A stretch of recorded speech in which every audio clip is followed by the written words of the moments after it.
At first glance, dental service organizations appear to be a story about operational efficiency, centralized marketing, bulk procurement, better payer negotiation, shared back-office services, a familiar playbook drawn from private equity roll-ups across healthcare. But that framing misses the core mechanism.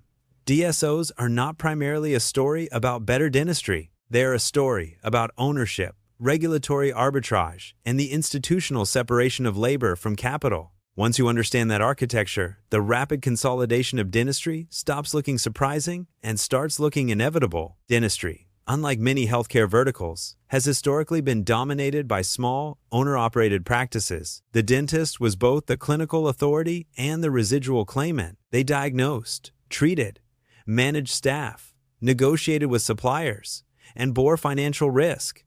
This structure embedded professional judgment directly into ownership. That model is fragile when scale enters the system. As payer complexity increases, compliance burdens grow, and marketing becomes more expensive. The traditional owner-operator begins absorbing functions that are only weakly related to clinical skill. Time spent on procurement, HR, billing, and regulatory navigation is time not spent producing revenue. More importantly, those functions benefit disproportionately from scale. DSOs emerge precisely at that fault line. The defining move of the DSO model is institutional separation. Clinical labor remains licensed, regulated, and formally independent. Managerial capital sits outside the practice of dentistry, providing infrastructure, capital, and coordination. The dentist becomes a provider of services. The DSO becomes the organizer of the system. This separation is not cosmetic. It is the core regulatory arbitrage. Most states restrict corporate ownership of clinical practices. The intent is to protect professional judgment from financial interference. DSOs comply with the letter of these rules while re-engineering the economic reality. They do not own the dental practice. They own the management layer around it. Contracts handle the rest. Through long-term service agreements, the DSO controls marketing, staffing, procurement, billing systems, IT infrastructure, and payer negotiations. The dentist retains nominal clinical autonomy, but the financial environment in which that autonomy operates is centrally engineered. This is how regulatory compliance coexists with consolidation. Once labor and capital are unbundled, scale accelerates. Marketing becomes a portfolio activity. Instead of a single practice competing locally, brand spend is amortized across dozens or hundreds of locations. Procurement shifts from retail purchasing to negotiated supply chains. Insurance negotiations move from individual leverage to volume-based pricing power. None of this requires better dentistry. It requires better institutional positioning. The incentive shift is subtle but decisive. In the owner-operator model, revenue growth is constrained by the dentist's personal capacity and risk tolerance. Expansion means debt, operational complexity, and exposure. In the DSO model, growth is modular. Add a practice, standardize systems, plug clinical labor into an existing capital structure. Dentists are no longer entrepreneurs in the traditional sense. They are high-skilled labor operating inside a managed platform. This does not imply exploitation by default. Many clinicians prefer reduced administrative burden and income stability.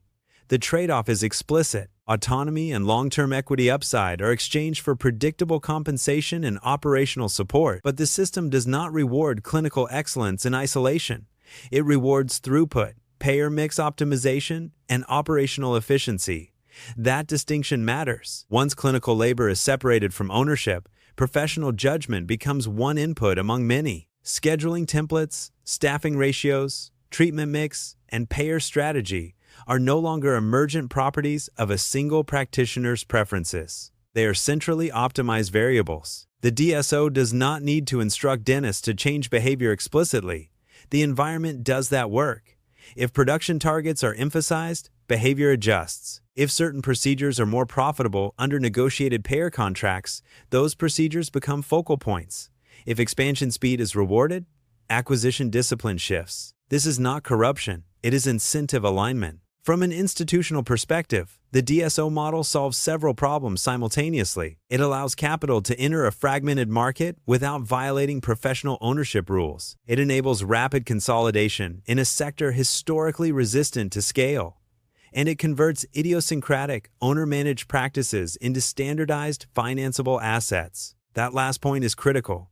Capital markets do not value individuality, they value predictability.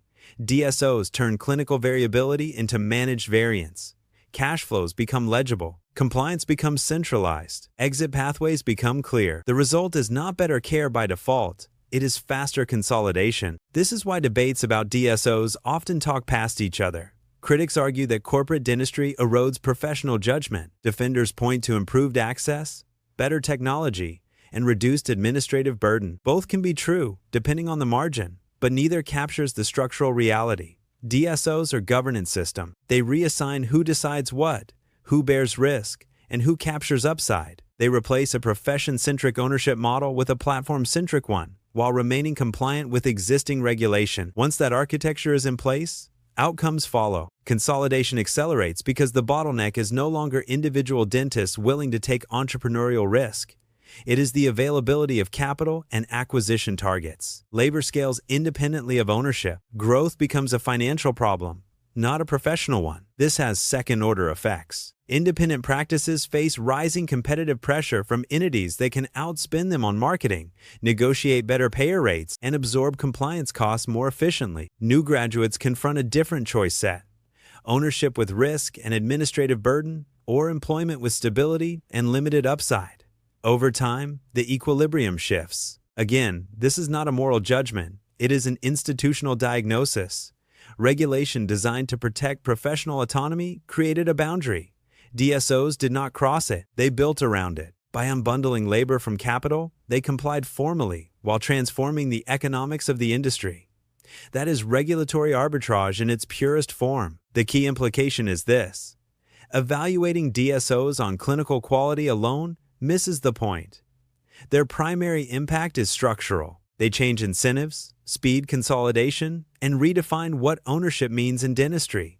Whether that outcome is desirable depends on values, not mechanics. But the mechanics are clear. DSOs are not a claim about better dentistry. They are a claim about scalable governance. And once governance changes, the industry follows. For continued institutional analysis of healthcare structures, regulatory design, and capital-driven consolidation, subscribe.